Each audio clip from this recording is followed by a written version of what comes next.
एक समय की बात है। वीरपुर नाम का एक गांव था। उस गांव में चंदन नाम का एक गरीब किसान रहा करता था। चंदन की एक सुंदर पत्नी थी। उसका नाम बेला था। चंदन एक और जहां मेहनती किसान था, वहीं बेला बहुत ही लालची किस्म की औरत थी। देखो चंदन, मैं इस गरीबी में और जिंदगी नहीं गुजार सकती। अगर तुम मुझे अच्छी जिंदगी नहीं दे सकते तो बता दो, मैं चली जाती हूँ। अरे तुम कैसी बातें करते हो। मैं पूरी मेहनत करता हूँ ताकि तुम्हारे सारे सपने पूरे कर सकूं। थोड़ा समय तो लगता ही है ना। तुम इस प्रकार मुझे छोड़कर जाने की बातें मत किया करो बेला। हाँ, देखती हूँ कितनी मेहनत करते हो तुम। घर के सारे काम मुझे करने पड़ते हैं। तुम एक नौकरानी तक नहीं ला सकते मेरे लिए। तुम जैसे गरीब को और क्या कहूँ, मेरी बात भी नहीं सुनते तुम। तुमसे कितनी बार कहा है व्यापार कर लो, पर तुम्हें कुछ सुनाई नहीं देता। बेला चंदन को बातें सुनाकर नदी पर पानी भरने जाने लगी। रास्ते में उसकी नजर एक स्त्री पर पड़ी। सुंदर गहने पहन रखे थे और उसके साथ दो दासियां भी चल रही थी। इस औरत की किस्मत देखो, इसके साथ दो दो दासियां चल रही हैं और एक मैं गरीब हूँ। मेरे पास तो कुछ भी नहीं है। इससे पूछती हूँ कि इसका पति क्या काम करता है। बेला उस स्त्री के पास गई और उससे बातें करने लगी। मेरा नाम बेला है, मैं यही पास में रहती हूँ। आपको पहली बार देखा है। आप बहुत सुंदर लग रही हैं और आपके गहने भी। मैं यहाँ नई नई आई हूँ, बस थोड़ा घूमने के लिए निकली थी। ये दोनों मेरी दासियाँ हैं। दरअसल मेरे पति बाजार गए हैं तो मैंने सोचा आसपास की जगह देख लेती हूँ। हाँ, क्यों नहीं, मैं आपको पूरा गांव घुमा दूंगी। वैसे आपके पति क्या काम करते हैं और वो बाजार क्यों गए हैं? क्या वहाँ पर उनकी कोई बड़ी दुकान है? मेरे पति भविष्य वक्ता है। वह किसी को भी देखकर उसका भविष्य बता देते हैं। इसलिए बड़े बड़े लोग मेरे पति के पास आते हैं अपना भविष्य जानने के लिए। इतना कहकर वह स्त्री वहाँ से चली गई। बेला को अपने पति पर बहुत गुस्सा आ रहा था। वो सोच रही थी कि अगर उसका पति किसान ना होकर भविष्यवक्ता होता तो कितना बढ़िया होता। उसने गुस्से में मटके को जमीन पर पटक दिया और घर की ओर जाने लगी। तभी उसे एक आवाज सुनाई दी।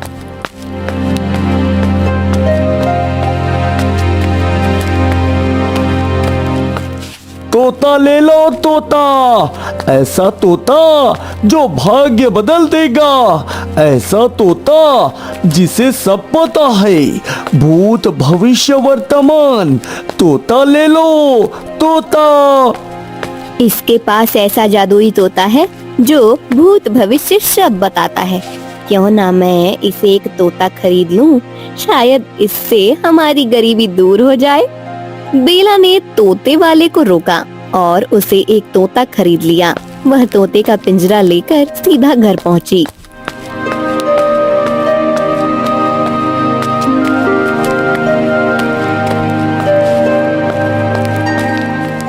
ये लो तोता, और आज के बाद तुम किसानी नहीं करोगे।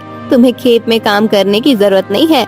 अब हमें धनवान बनने में यह तोता तुम्हारी मदद करेगा। ये तुम क्या कह रही हो? अगर मैं खेती करना छोड़ दूंगा तो हमारे घर का खर्च कैसे चलेगा? अब क्या मैं तोता बेचना शुरू कर दूं? हाँ? नहीं, तुम्हें भविष्यवक्ता बनना है। इस तोते को अपने साथ लेकर जाओ और बाजार में बैठो। लोगों को उनका भविष्य बताओ। अरे ये तुम क्या कर रही हो? मेरे पूर्वज किसान रहे हैं, मैं भी किसान हूँ। मैंने तो कभी जोशी विद्या पढ़ी भी नहीं। बेला, भला लोगों का भविष्य कैसे बता सकता हूँ? हाँ? वो सब कुछ मुझे नहीं पता है। मैं तुमसे जैसा कहा है तुम वैसा ही करो, नहीं तो मैं तुम्हें छोड़कर हमेशा हमेशा के लिए चली जाऊंगी। चंदन मजबूर हो गया। उसने तोते का पिंजरा उठाया और भारी मन से बाजार की ओर चल दिया।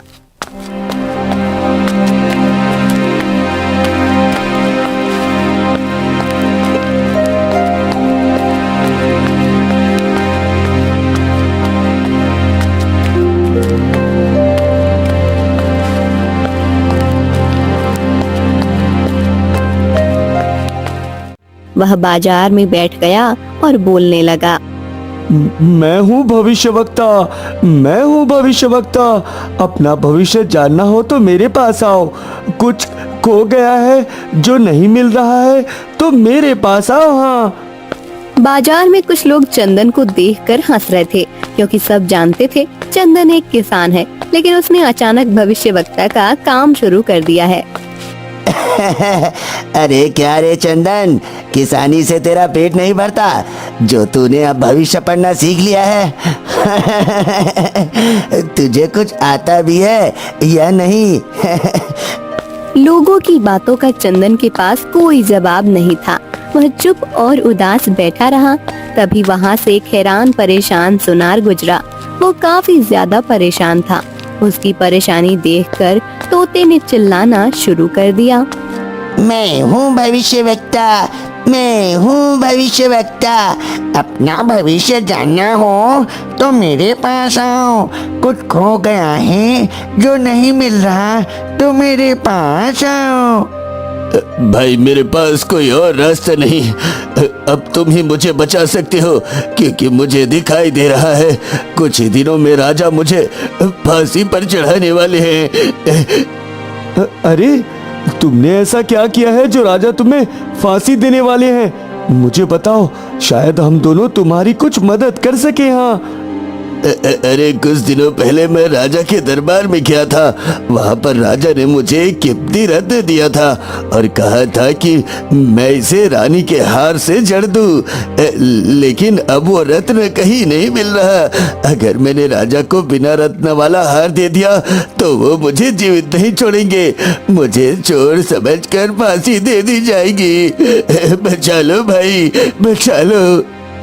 अच्छा चिंता मत करो भाई, जिसके भाग्य में जो होता है वही होता है।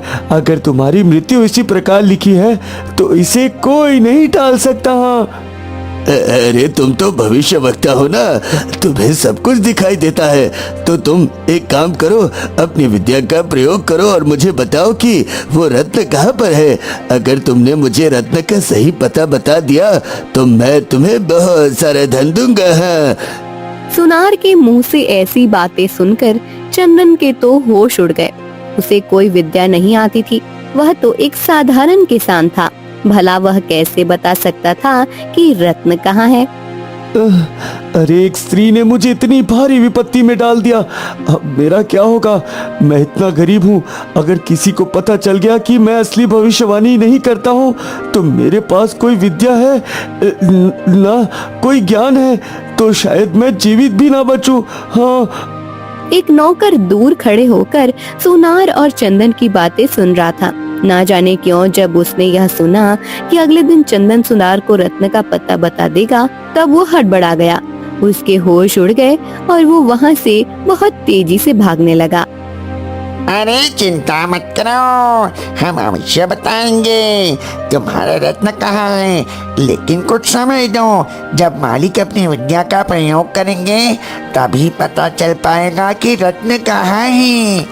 इस प्रकार तोते ने सुनार को समझा बुझाकर वहाँ से भेज दिया और उससे थोड़ा सा समय मांग लिया था ताकि वह दोनों रत्न का पता लगा सके। अरे ये तुमने क्या किया? तुम जानते हो मुझे कोई विद्या नहीं आती, फिर भला हम सुनार को कैसे बताएंगे कि उसका रत्न कहाँ है? अरे तुम चिंता मत करो, मैं पता लगा लूंगा। मैं तुम्हें आकर बता दूंगा, फिर तुम सुनार को बता देना कि उसका रत्न कहाँ है। बस मेरा पिंजरा खोल दो। दरअसल मैंने देखा था एक व्यक्ति हमारी बातें बहुत ध्यान से सुन रहा था। मुझे लगता है वो व्यक्ति हमें सच तक पहुंचा देगा। चंदन ने तोते का पिंजरा खोल दिया। वह उड़ गया और जाकर सुनार के घर के पास वाले पेड़ की डाली पर बैठ गया। वो बहुत ध्यान से सुनार की पत्नी और उसके नौकर की बातें सुनने लगा।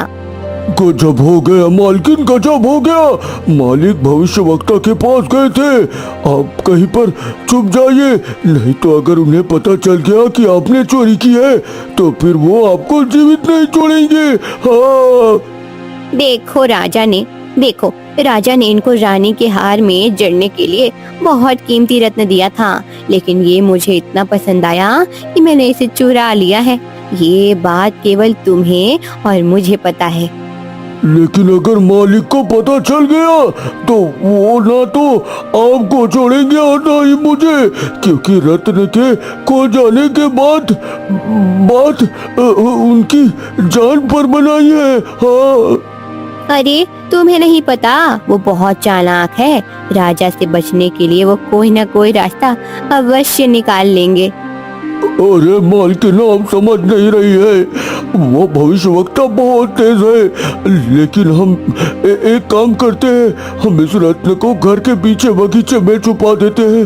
कुछ दिनों के लिए इसका छुपे रहना ही ठीक होगा। सुनार की पत्नी और उसका नौकर दोनों मिलकर रत्न को घर के पीछे वाले हिस्से में जमीन में दबा देते हैं। तोता सारा दृश्य देख रहा होता है। चोर चोर चोर, तुम लोगों ने राजा का रत्न चुराया और फिर उसको जमीन में दबा दिया। चोर चोर, पकड़ो इन्हें, चोर। तोता सुनार की पत्नी और नौकर दोनों को डरा देता है और पेड़ की डाली पर से उड़ जाता है। ये तोता, इसने हमें रत्न को मिट्टी में ढकते हुए देख लिया है। कहीं और किसी को कुछ बता ना दे। अरे मालकिन, वो भविष्यवक्ता का तोता है। अब आपका और मेरा सामने आने से कोई नहीं रोक सकता। आप ही संभालिए ये सब, मैं तो चला। हाँ। डर के मारे नौकर वहाँ से भाग गया। सुनार की पत्नी को कुछ समझ नहीं आ रहा था कि अब वह खुद को बचाने के लिए क्या करे। तोता सुनार के घर से सारा दृश्य देखकर चंदन के पास आया और उसे सब कुछ बताया। अरे वाह रे मेरे तोते, अब हमें भविष्यवक्ता बनने से कोई नहीं रोक सकता। मुझे विश्वास नहीं होता तुम मेरे इतने काम आ सकते हो। अरे वाह। चंदन बहुत खुश हो जाता है और सुनार की प्रतीक्षा करने लगता है। शाम होती है, लेकिन ये क्या, सुनार की जगह उनकी पत्नी चंदन की ओर चली आ रही थी। मैं जानती हूँ तुम्हें मेरा सच पता चल चुका है, लेकिन मैं चाहती हूँ कि तुम मेरे पति के सामने मेरा नाम मत लो। बदले में तुम्हें जो कुछ भी चाहिए मैं तुम्हें देने को तैयार हूँ। ये लो, तुम्हारे लिए उपहार लाई हूँ।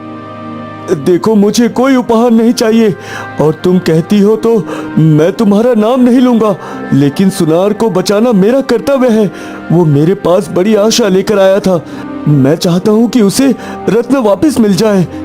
ठीक है, अगर ऐसा है तो तुम बिना मेरा नाम लिए उसे रत्न का पता बता दो। वो स्वयं घर के पीछे जाकर रत्न प्राप्त कर लेगा। सुनार की पत्नी सिक्के और जेवर से भरी हुई थाली चंदन के पास रख देती है और वहाँ से चली जाती है। चंदन सुनार की पत्नी का दिया हुआ धन लेकर घर पहुँचता है। आज क्या लेकर आए हो? तुम्हारे हाथ में क्या है? अरे वाह, इतना सारा धन, वो भी एक बार में। इसे मुझे दे दो, अब मेरे जीवन में कोई कमी नहीं है। बेला ने झट से सिक्के और हीरे जवाहरात से भरा हुआ थाल अपने हाथ में ले लिया और वहाँ से चली गई। चंदन उदास हो गया क्योंकि उसकी पत्नी ने केवल गहने और जवाहरात से मतलब रखा, उससे बात तक नहीं की। एक दिन तुम्हारे पास पछताने के अलावा कुछ नहीं बचेगा बेला। देख लेना, ये धन और इसका लालच तुम्हें बर्बाद कर देगा। हाँ, बर्बाद।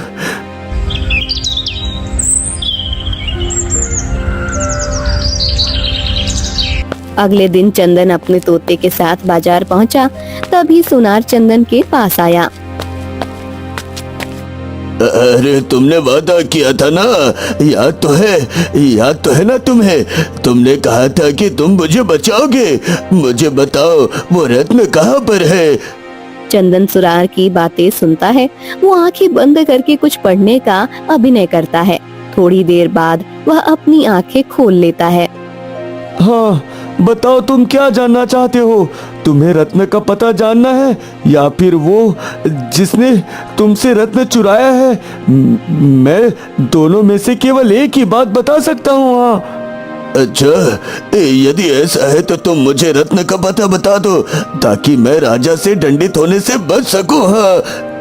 अच्छा ठीक है, तुम्हारा रत्न घर के पीछे मिट्टी में दबा हुआ है। जाओ और उस रत्न को प्राप्त करो। अब राजा तुम्हें फांसी नहीं दे सकेंगे क्योंकि तुम पर चोरी का आरोप कोई नहीं लगा सकेगा। हाँ।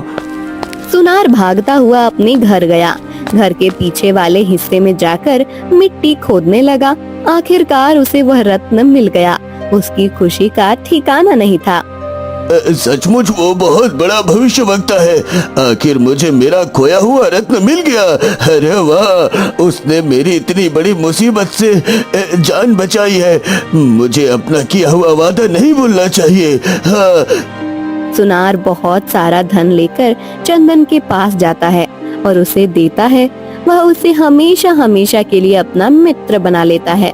शाम होती है। चंदन अपने तोते के साथ घर पहुंचता है। बताओ, आज कितनी कमाई की? कहीं तुमने दिन भर इधर उधर बैठकर समय तो नहीं बिताया? बोलो, कितना धन लेकर आए हो? चंदन ने बेला को सुनार के दिए हुए धन दिए तो उसकी आंखें फटी की फटी रह गईं। मैं तो पहले से ही जानती थी तुम अगर भविष्यवक्ता बने तो निश्चिंत थी तुम बहुत सारा धन लेकर आओगे। देखा, मेरी योजना सफल हो गई। आखिरकार अब हम अमीर हो जाएंगे। हर दिन हमें इतना ज्यादा धन मिल रहा है। मैं तो बहुत खुश हूँ। देखो बेला, ये काम किस्मत के भरोसे चल रहा है। इसमें कभी भी धोखा मिल सकता है। हर बार ऐसा नहीं होगा। मैं कहीं ना कहीं फंस जाऊंगा। अब तुम्हारे सारे सपने धरे के धरे रह जाएंगे। हाँ। अगले दिन फिर चंदन तोते के साथ बाजार निकला। वो भगवान से प्रार्थना कर रहा था कि आज कोई उससे भविष्य के बारे में ना पूछे। तभी अचानक चंदन के पास राजा के 2 सैनिक आकर खड़े हो गए। अरे क्या बात है, तुम लोग इस प्रकार मेरे दुकान के पास क्यों खड़े हो? सब ठीक तो है ना? क्या मुझसे कोई गलती हो गई है? हाँ? अरे तुम अभी हमारे साथ चलो। तुमको राजा ने दरबार में बुलाया है। अगर तुम नहीं गए तो तुम्हें घसीटते हुए लेकर जाएंगे। हाँ। ये सुनकर चंदन के होश उड़ गए। उसने सोच लिया कि अब उसकी फांसी के दिन नजदीक आ चुके हैं। अरे, लगता है किसी ने राजा को मेरी भविष्यवक्ता की विद्या के विषय के बारे में बता दिया। जरूर वो अपना भविष्य जानना चाहते होंगे, इसलिए मुझे बुलाया गया है। अब तो मेरा मरना तय है। अरे, जब कोई मुसीबत आती है तो उसका डटकर सामना करना चाहिए। तुम इस प्रकार क्यों डरते हो मालिक? राजा ने तुम्हें किसी अच्छे काम के लिए बुलाया है। डरते डरते चंदन अपने तोते के साथ राजा के दरबार में पहुंचा। सुनो होनहार लड़के, मैंने सुना है तुम पहले किसान थे, लेकिन हाल ही में तुमने भविष्यवक्ता की विद्या सीख ली है। जी महाराज, मैंने किसानी छोड़कर भविष्यवक्ता की विद्या सीख ली है। लोगों की मदद करना है मेरा पहला कर्तव्य है महाराज। अच्छा, कल एक सुनार आया था और उसने तुम्हारी बहुत तारीफ की थी। उसने मुझे बताया कि कैसे तुमने खोए हुए सामान को वापस पाने में उसकी मदद की। हमने इसलिए तुम्हें बुलाया है क्योंकि हमें तुम्हारी मदद की जरूरत है। कैसी मदद महाराज? भला मैं आपकी कैसी मदद कर सकता हूँ? मैं तो साधारण भविष्यवक्ता हूँ महाराज। दरअसल हमारे खजाने में से कुछ बक्से गायब हो गए हैं। तुम बताओ, आखिर हमारे खजाने को किसने चुराया है? उन चोरों को पकड़ने में हमारी मदद करो। चंदन को कुछ समझ नहीं आया कि वह क्या बोले। उसने सोचा कि वो राजा को सच बता देता है कि असल में उसने भविष्यवक्ता बनने का ढोंग किया है। महाराज, मैं आपको एक सच बताना चाहता हूँ। जो आप सोच रहे हैं वैसा कुछ नहीं है। मैं जानता हूँ ये बात जानने के बाद कोई किसी पर विश्वास ना करे, लेकिन मैं अब चुप नहीं रह सकता महाराज। इतने में चंदन को रोकते हुए तोता बोल पड़ा। महाराज, मेरे मालिक भावुक हो जाते हैं, इसलिए आप बिल्कुल चिंता मत कीजिए। हम चोरों को पकड़ने में आपकी पूरी सहायता करेंगे। हमें खजाने वाले कमरे में लेकर चलिए महाराज। 2 सैनिक चंदन और उसके तोते को लेकर खजाने वाले कमरे में गए। वहाँ पर तोते ने ध्यान से देखा और कुछ सोचा। थोड़ी देर वहाँ सब कुछ देखने के बाद चंदन और तोता दोनों वापस राजा के पास आ गए। महाराज, हमें 5 दिन का समय चाहिए। 5वें दिन हम आपको चोरों का पता बता देंगे। केवल 5 दिन। अगले 5 दिन बहुत महत्वपूर्ण होने वाले हैं महाराज। अच्छा ठीक है, हम तुम्हें 5 दिन का समय देते हैं, लेकिन ध्यान रहे, अगर 5वें दिन के बाद चोर नहीं पकड़े गए तो तुम दोनों को फांसी दे दी जाएगी। चंदन और तोता वहाँ से घर लौट आए। तुम्हारी जिद के कारण आज राजा ने मुझे इतना महत्वपूर्ण कार्य सौंप दिया है। अगर मैं उनके काम को पूरा नहीं कर पाया तो मुझे फांसी होगी। अरे यार। अरे तुमने अब तक कैसे सब कुछ संभाल कर रखा है, वैसे ही राजा के सामने भी तुम्हें सब कुछ संभालना होगा। अरे मैं तो कहता हूँ हम नगर छोड़कर चले जाते हैं, क्योंकि इस बार राजा है और उनसे कोई चालाकी करना मतलब मुसीबत को दावत देना। हाँ, हम चले जाते हैं यहाँ से। नहीं, हरगिज नहीं। तुमने कभी सोचा है कि अगर तुमने राजा को उनके खजाने का पता बता दिया तो वो तुम्हें इतना धन देंगे कि हम दोनों पूरा जीवन बिना काम किए खाते पीते रहेंगे। बस एक बार और हिम्मत रखो।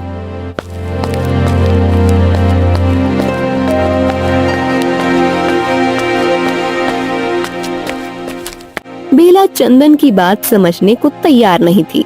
तभी तोता वहाँ पर आया। अरे देखो, एक स्त्री के कारण मुझे कैसे कैसे दिन देखना पड़ रहा है। अब राजा 5वें दिन हमें फांसी की सजा जरूर सुना देंगे। अरे मैं वही तो कह रहा हूँ, 5। तुम ध्यान से देखो उसे, कमरे में 5 बक्से गायब थे। इसका मतलब चोरों की संख्या 5 है, 5। अरे ये तो मैंने सोचा ही नहीं, लेकिन क्या फायदा, हम चोरों का पता कैसे लगाएंगे। राजा से बचने का कोई उपाय सोचो तोता, कोई उपाय सोचो। हाँ। उधर सभी चोरों की मीटिंग चल रही थी। उनका मुखिया ध्यान से चोरों की बातें सुन रहा था।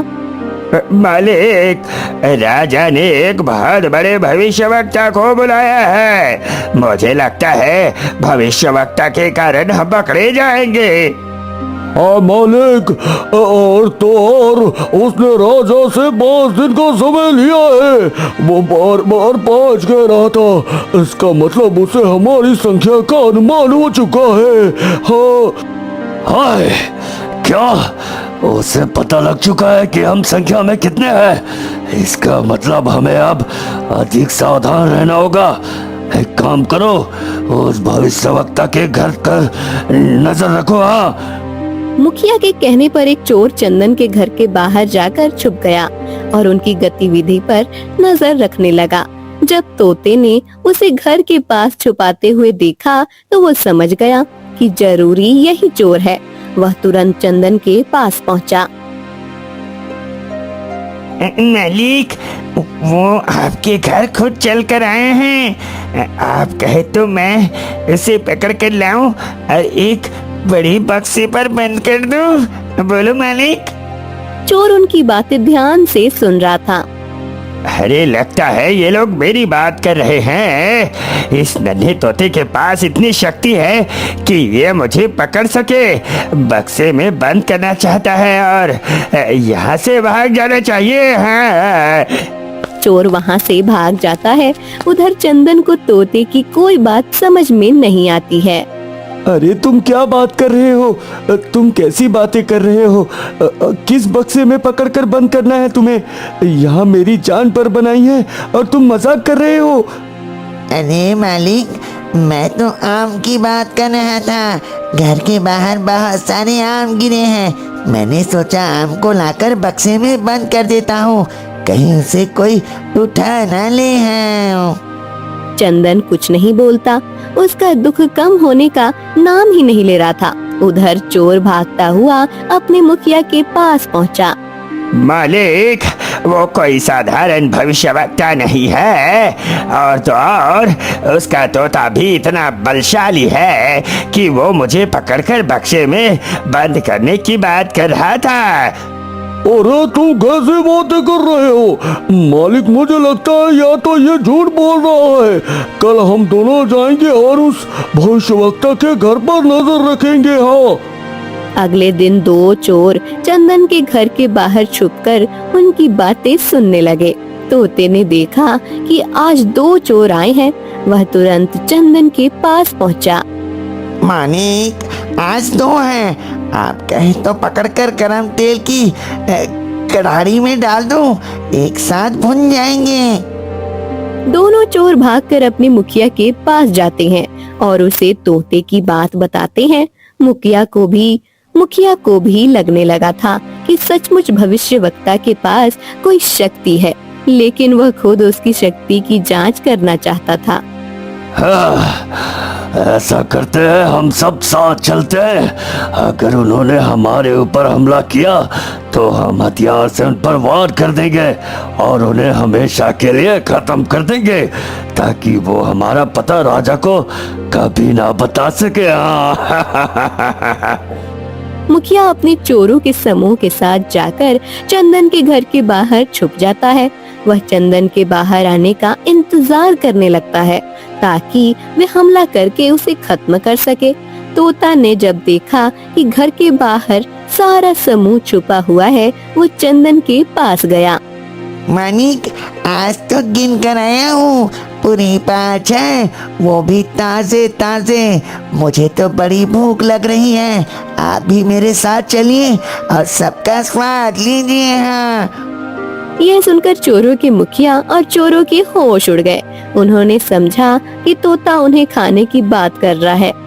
देखो मालिक, मैं तो पहले ही कहता था ये भविष्यवक्ता और उसका तोता बहुत खतरनाक है। ये हम जैसे हट्टे कट्टे लोगों को अपना भोजन बताने की बात कर रहे हैं। सचमुच अब तो मेरी बुद्धि काम करनी बंद कर चुकी है। सबसे पहले हमें अपनी जान बचानी होगी। उधर तोते की अजीबोगरीब बातें सुनकर चंदन उसे डांटने लगता है। अरे तुम रोज मुझे एक पहेली सुनाते हो, मुझे समझ नहीं आता।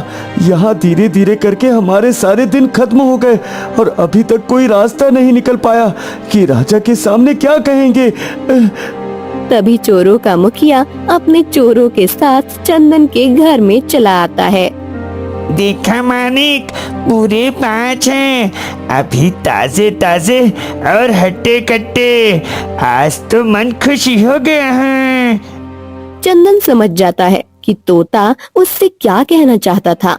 चोरों का मुखिया चंदन के पास आकर माफी मांगने लगता है। हमें क्षमा कर दो, हम जानते हैं तुम बहुत शक्तिशाली हो, लेकिन अब हमारे प्राण तुम्हारे हाथों में है। हम वादा करते हैं हम फिर कभी चोरी नहीं करेंगे, हमें माफ कर दो। अरे तुम लोग कौन हो और इस प्रकार मेरे घर में कैसे चले आए? चलो बाहर निकलो यहाँ से। देखो, मैं जानता हूँ तुम बहुत बड़े भविष्यवक्ता हो। तुमने यहाँ बैठे बैठे हमारी संख्या बता दी। मैं तुमसे कुछ बात करने आया हूँ। दरअसल मैं चारों चोरों का मुखिया हूँ। हाँ, चोरों का मुखिया? लेकिन तुम यहाँ क्या कर रहे हो? मैं अभी राजा को खबर करता हूँ, वो आकर तुम्हें पकड़ कर ले जाएंगे। हाँ। अरे नहीं नहीं, ऐसा मत करो, हमारी जान बचा लो। तुम बस हमारा नाम राजा के सामने मत लेना, नहीं तो राजा हमें फांसी पर चढ़ा देंगे। तुम्हें जितने धन की आवश्यकता है हमसे ले लो, लेकिन बस हमारा नाम सामने लेकर मत आना। हाँ। ठीक है, लेकिन इसके लिए तुम्हें राजा के खजाने को उन्हें लौटा देना होगा। अगर तुम राजा के खजाने को लौटा देते हो तो हम तुम्हारा नाम राजा के सामने नहीं लेंगे। चोरों का मुखिया इस बात से सहमत हो गया कि वो राजा को उनका खजाना लौटा देगा। चोरों के मुखिया ने चंदन को एक पोटली दी जिसमें बहुत सारा धन था। उसके बाद वो वहाँ से चला गया। चंदन और तोता दोनों बहुत खुश हुए। कुछ दिन बाद चंदन राज दरबार में पहुंचा। महाराज, मैं आपसे पूछना चाहता हूँ, आपको खजाना चाहिए या फिर चोरों का पता? क्योंकि मेरी विद्या कहती है कि मैं दोनों में से आपको एक ही दे सकता हूँ। हाँ, चोरों को तो हम बाद में पकड़ लेंगे, फिलहाल खजाने का पता जरूरी है। ऐसा करो, तुम हमें खजाने का पता बता दो। महाराज, जंगल में काली गुफा के पास आपका सारा खजाना जमीन के नीचे छुपाया गया है। आप वहां जाकर खजाने को पा सकते हैं महाराज। सैनिकों, अभी के अभी काली गुफा के पास जाओ और भविष्यवक्ता ने जो जगह बताई है वहां से महल से चोरी हुए खजाने को लेकर आओ। सैनिक गुफा के पास गए। उन्होंने जमीन के गड़े हुए खजाने को निकाला और उसे लेकर महल आए। राजा खजाने को देखकर बहुत खुश हुए। हम तुम्हारी विद्या से अधिक प्रसन्न है युवक, इसलिए हम तुम्हें एक अमूल्य उपहार देना चाहते हैं। बोलो, क्या तुम्हें अमूल्य उपहार स्वीकार है? महाराज, आप जो भी देना चाहते हैं मुझे वो स्वीकार है। मैं खुशी खुशी स्वीकार कर लूंगा महाराज। ये मेरी बेटी राजकुमारी पद्मा है। ये बहुत ही विद्वान और गुणी है। मैं हमेशा से चाहता था कि मेरी बेटी का विवाह किसी योग्य और विद्वान पुरुष से हो। अब इस राज्य में भला तुमसे योग्य कौन हो सकता है, इसलिए मेरी बेटी को अपनी पत्नी के रूप में स्वीकार करो। किंतु महाराज, मैं तो पहले से विवाहित हूँ, फिर भला ये कैसे संभव है कि मैं राजकुमारी से विवाह कर लूं? राजकुमारी, क्या आप मेरी पत्नी के साथ रहना स्वीकार करेंगी? मुझे कोई आपत्ति नहीं है। महाराज की आज्ञा मेरे लिए सबसे ऊपर है। मैं स्वयं आपके गुण और विद्या को देखकर आश्चर्यचकित हूँ, इसलिए मुझे स्वीकार करें। राजा ने राजकुमारी और चंदन का विवाह करवा दिया। उन्होंने अपनी बेटी के साथ बहुत सारा धन भेजा। मैं जानती थी कि मैं इसी सुख के लिए बनी हूँ। तुम तो बेकार में डर रहे थे। देखो, हमारा भाग्य बदल गया। सब कुछ कितना अच्छा लग रहा है। आखिरकार हम धनवान हो गए। ये लो, तुम जैसा चाहती थी वैसा ही हुआ। अब तुम धनवान हो। तुमने मेरी जान की परवाह नहीं की, केवल और केवल धन के विषय में सोचा, इसलिए ये सब कुछ तुम्हारा है। मैं जानती थी तुम में बहुत शक्ति है। बस तुम अपना काम ठीक से करो तो हमारा जीवन बदल जाएगा। और देखो, राजा ने हमें कितना कुछ दिया है। इतना धन और ये हीरे जवाहरात तो किसानी करके तुम कभी प्राप्त नहीं कर पाते। सुनो, तुम्हारे लिए एक और अमूल्य उपहार लाया हूँ, उसे भी देखना चाहोगी? उम्मीद है या तुम्हें बेहद पसंद आएगी। तभी राजकुमारी वहाँ पर पहुँच गई। बेला ने जब राजकुमारी को देखा तो उसे पहले बहुत आश्चर्य हुआ। ये कौन है? अच्छा, ये राजकुमारी है जो स्वयं ये सब कुछ तुम्हें देने आई है। आइए राजकुमारी, घर के अंदर आइए। ये मेरी दूसरी पत्नी है। महाराज ने मेरी विद्या से खुश होकर राजकुमारी और मेरा विवाह करवा दिया। बेला के होश उड़ गए ये सुनकर कि उसके पति ने दूसरा विवाह कर लिया है। वो बहुत दुखी हुई। ये तुम क्या कह रहे हो? मेरे रहते तुम दूसरा विवाह कैसे कर सकते हो? मैं तुम्हारी पत्नी हूँ। तुम केवल मुझसे प्रेम करते हो। तुम मुझसे अधिक किसी और से प्रेम कैसे कर सकते हो? तुमने भी तो मुझसे अधिक किसी को प्रेम किया, और वो तुम्हारे धन की लालसा थी, इसलिए ये धन तुम्हारे लिए। तुमने मेरी परवाह नहीं की।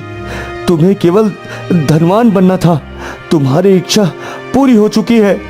जाओ बेला, अब तुम्हारी इच्छा पूरी हो गई है।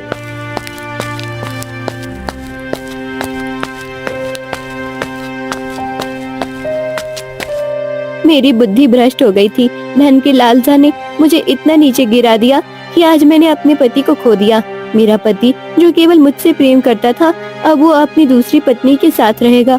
मैं इतने धन का क्या करूंगी? बेला की आंखों में पश्चाताप के आंसू थे। बुरा नसीब। भीमनगर राज्य में एक संदीप नाम का गरीब मछुआरा रहा करता था।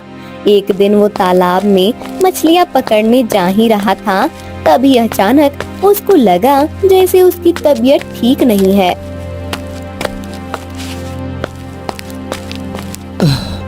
मेरे पेट में दर्द हो गया। कल से कुछ अच्छा नहीं लग रहा था। अगर मैंने कुछ मछलियां पकड़ ली और वो बाजार में नहीं बिकी तो सारी मछलियां खराब हो जाएंगी। मुझे घर चलकर पहले थोड़ा सा आराम कर लेना चाहिए। हाँ। संदीप अपने घर की ओर चल दिया। संदीप जैसे ही बाहर से वापस आया तो देखा उसके घर में से किसी के बोलने की आवाज आ रही है। अरे, ये मेरे घर के अंदर से किसके बोलने की आवाज आ रही है? अंदर तो केवल मेरी बेटी सिप्रा है। तो क्या आजकल वो खुद से बात करने लगी? संदीप मुस्कुराते हुए अंदर आ गया। अंदर आकर उसने देखा तो चौंक गया। शिप्रा के साथ राजकुमार बैठे हुए थे।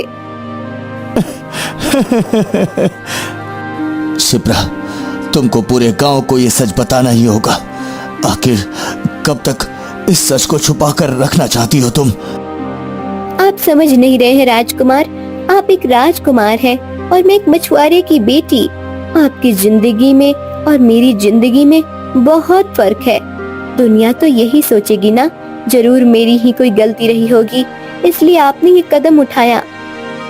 ऐसा कुछ नहीं है शिप्रा, मैं हमेशा तुम्हारे साथ हूँ और तुमसे वादा करता हूँ कि जिस किसी की भी नजर तुम्हारे ऊपर पड़ेगी मैं इसकी आंखें नोच लूंगा। संदीप को जैसे सब कुछ समझ में आ गया था। हाँ, तो यहाँ ये सब चल रहा है और मैं आज तक यही समझता आया था कि मेरी बेटी छोटी सी बच्ची है। पिताजी, आप कब आए? जब तुम राजकुमार के साथ दिल की बातें कर रही थी तभी मैं आया बेटा। पिताजी, आप मुझे गलत समझ रहे हैं। हाँ काका, शिप्रा बिल्कुल सही कह रही है, बिल्कुल ठीक कह रही है वो। राजकुमार, आप हमसे रुतबे और ओहदे में बड़े हैं, इसलिए हम आपको हुक्म नहीं दे सकते कि आप यहाँ से चले जाओ, पर आपसे विनती कर सकते हैं कि आप पहले अपने महल लौट जाइए। काका, आपने जो कुछ भी सुना वो सच नहीं था, एक बार मेरी पूरी बात तो सुन लीजिए। मेरे सब्र का इम्तिहान मत लो, अब अगर एक पल भी आप यहाँ रुके तो मैं अपनी जान दे दूंगा। राजकुमार के पास अब दूसरा कोई रास्ता नहीं था। वो संदीप के घर से निकलकर महल की ओर चल दिए। पिताजी, मेरी बात सुनिए। तुम्हारे मुंह से एक भी शब्द नहीं सुनना मुझे। मैं तुमसे यह उम्मीद नहीं करता था, अब तुम वही करोगी जो मैं कहूँगा। हाँ। संदीप घर से निकलकर गांव की ओर चल देता है।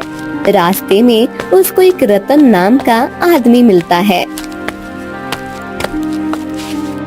अरे संदीप भाई, 1 महीना हो गया आपसे रोज एक ही बात बोलते बोलते, क्यों आप हमारी बात का जवाब नहीं दे रहे हो? हाँ? संदीप सोचते हुए बोला, शायद जो तुम पिछले 1 महीने से एक ही बात कर रहे हो उसमें कोई ऊपर वाले का इशारा है। तुम एक काम करो, शाम को मेरे घर आ जाओ, हम बैठकर बात करते हैं। हाँ। अरे ये तो बड़ी खुशी की बात है कि ये जानकर मुझे बहुत अच्छा लगा कि तुम मेरी बात पर गौर कर रहे हो। तुम अभी घर जाओ और शिप्रा बिटिया को भी बता देना, आज हम और अपने बेटे विभोर की शादी की बात करने वाले हैं। तुम्हें क्या लगता है संदीप भाई, क्या तुम्हारी बेटी इस शादी के लिए हाँ करेगी? हाँ, हमारे यहाँ रिवाज नहीं है बेटियों से उनके विवाह के बारे में पूछा जाए। मेरी बेटी वही करेगी जो उससे मैं करने को बोलूंगा। हाँ। अरे ये तो बहुत अच्छी संस्कार दिए हैं तुमने अपनी बेटी को। मुझे खुशी है कि ऐसी लड़की मेरे घर की बहू बनने जा रही है। और मैं तो कहता हूँ, क्या करना है शाम को तुम्हारे घर जाकर? तुम्हारे घर में वैसे भी शिप्रा बिटिया के सिवा और कोई नहीं। तुम एक काम करो, मेरे साथ मेरे घर चलो, वहाँ मेरी पत्नी भी होगी, साथ में मिलकर बात कर लेते हैं। हाँ। हाँ, ये भी तुम ठीक ही कह रहे हो। संदीप और रतन के घर की ओर चल देते हैं। कुछ ही देर में वो दोनों रतन के घर में बैठे थे, तभी रतन की पत्नी कोमल वहाँ आई। भाई साहब, आज आप हमारे घर, ये तो बहुत ही किस्मत की बात है हमारे लिए। भाई साहब, एक बात कहूँ, आप आए हैं तो खुशखबरी सुना कर जाना। अरे भाग्यवान, फिकर क्यों करती हो? आज संदीप भाई इसीलिए तो आए हैं। हाँ। हाँ भाभी, रतन भाई ठीक कह रहे हैं। मैं ये बात अभी सबको बता कर आती हूँ। आखिर कितने दिनों से हमको आपकी बेटी इतनी पसंद थी और अब आपसे दिन रात कह भी रहे थे। ना जाने ऐसा भी क्या था हमारे बेटे विभोर में जो आपने हाँ करने में इतना समय लगा दिया। खैर, देर से आए दुरुस्त आए। उन दोनों की खुशी का कोई ठिकाना नहीं था और संदीप के मन में जैसे कुछ और ही चल रहा था। उसने मन में ठान लिया था वो क्षिप्रा का विवाह करा के ही दम लेगा, ताकि राजकुमार जैसे बड़े इंसान के साथ उसकी बेटी का नाम खराब ना हो जाए। संदीप घर आ गए और घर आकर उसने सारी बात क्षिप्रा को बता दी। शिप्रा, मैंने तुम्हारे विवाह तय कर दिया है। अगले हफ्ते तुम्हारा विवाह है और मैं सोच रहा हूँ अगले हफ्ते ही क्यों ना परसों ही तुम्हारा विवाह तय कर दूं। क्षिप्रा सारी बातें सुनकर बुरी तरह चौंक गई। पिताजी, आप मेरे साथ ऐसा कैसे कर सकते हैं? आपको पता भी है विभोर की हरकतों के बारे में। जिस इंसान से आप मुझे बांधने जा रहे हैं, उसने गांव की 3 लड़कियों के साथ छेड़खानी की, और जब उन लड़कियों ने आवाज उठाने की कोशिश की तो विभोर ने उनकी आवाज दबाने के लिए उनके घर वालों को इतने पैसे भर दिए कि वो फिर मुंह नहीं खोल पाए। विभोर के पिता के पास जमींदार जितनी जमीन तो नहीं, परंतु इतनी जरूर है जिससे वो गांव की किसी भी लड़की के साथ जैसा चाहे वैसे व्यवहार कर सकता है, और उसको रोकने वाला कोई नहीं है। और इतने दिनों से आप भी तो बोलते थे, चाहे जो भी हो जाए आप मेरा विवाह विभोर से नहीं होने देंगे। बेटा, पहले की बात अलग थी और आज की बात अलग है। आज से पहले मैंने तुम्हें चोरी छुपके तुमको किसी से मिलते हुए नहीं देखा था। जो सब मैंने अपनी आंखों से देखा है, वो राजमहल का कोई आदमी देख लेता तो तुमको कारावास में डाल देता या फिर मार देता। बेटा, आप मेरी पूरी बात सुन लोगे ना, तो फिर मेरे बारे में कुछ नहीं बोलोगे। मैं तुम्हारी कोई भी बात सुनने में दिलचस्पी नहीं रखता। अब तुम जल्दी से अपने विवाह के लिए तैयार हो जाओ। हाँ। 2 दिन ऐसे ही बीत गए। विभोर और क्षिप्रा की आज शादी थी। क्षिप्रा का दम घुट रहा था विभोर के साथ शादी करने के नाम से भी। वो अपने पिता को न समझा पा रही थी और न ही अपनी शादी में शामिल हो पा रही थी। कुछ ही देर में विवाह की रस्में होने लगी। रस्में शुरू होती तभी वहाँ राजकुमार और राजा आए। संदीप, ये तुम क्या कर रहे हो? तुमको पता भी है? महाराज, मैं अपनी बेटी का विवाह कर रहा हूँ। इसमें गलत क्या है महाराज? तुमको अपनी बेटी का विवाह करना है तो शौक से करो, कोई इनकार नहीं कर रहा, परंतु उसके लिए एक ऐसा लड़का ढूंढो जो सारी जिंदगी इसका ख्याल रख सके, उसका तमाशा ना बनाए। क्या तुम भूल गए विभोर ने कितने साल राजमहल में कारावास में गुजारे हैं और उसके बाद भी वो नहीं बदला? तुम इतना नहीं समझते? संदीप राजकुमार की तरफ देखते हुए बोले, जरूरी नहीं जैसा हो वैसा दिखाई भी देता हो। यहाँ कोई दूध का धुला नहीं है महाराज। हर किसी के अंदर कोई ना कोई कमी है, बस ये कि किसी को फैल जाती है और कोई छुपा लेता है। गांव में अगर अपनी बेटी के लिए कोई नेक लड़का ढूंढने निकल जाओ ना तो कोई नहीं मिलेगा। यहाँ सब गुनहगार हैं, इसलिए जो मैं कर रहा हूँ मुझे करने दीजिए महाराज। राजकुमार, तुम और तुम्हारी बहन ने जो बात मुझसे कही, क्या वो सच है? हाँ पिताजी, वो सच है पिताजी। संदीप, इस गांव के राजा होने के नाते हम तुमको आदेश देते हैं, तुम अपनी पुत्री का विवाह नहीं कर सकते। अरे ये आप क्या कर रहे हैं महाराज? आज मेरा और क्षिप्रा का विवाह है, दोनों परिवार वाले भी खुश हैं, फिर आपको क्या दिक्कत है महाराज? क्योंकि आज मैं तेरा सच सबके सामने ला कर रहूंगा। हाँ राजकुमार, आप महल लौट जाइए, यहाँ आपकी बात पे कोई भरोसा नहीं करेगा। फिर राजकुमार ऊंची आवाज में बोले, विभोर ने क्षिप्रा को तंग करने की कई बार कोशिश की। इतना ही नहीं, विभोर ने क्षिप्रा को डराया धमकाया और एक दिन तो हद ही हो गई। क्षिप्रा महल से अपने घर लौट रही थी, तभी मैं शिकार से वापस आ रहा था। मैंने देखा विभोर क्षिप्रा को विवाह के लिए जबरदस्ती कर रहा है। मैंने क्षिप्रा को पहचान लिया क्योंकि क्षिप्रा मेरी बहन राजकुमारी की सहेली है। क्षिप्रा अक्सर महल में आया करती थी। मैं क्षिप्रा को ऐसे ही समझता हूँ जैसे मेरी बहन राजकुमारी को। मेरा रिश्ता क्षिप्रा से एक बहन जैसा है, उससे ज्यादा और कुछ नहीं। संदीप काका, आप मुझे और शिप्रा को गलत समझ रहे हो। उस दिन जब मैं आपके घर आया था तब मुझे राजकुमारी ने बताया था विभोर ने दोबारा शिप्रा को तंग करने की कोशिश की।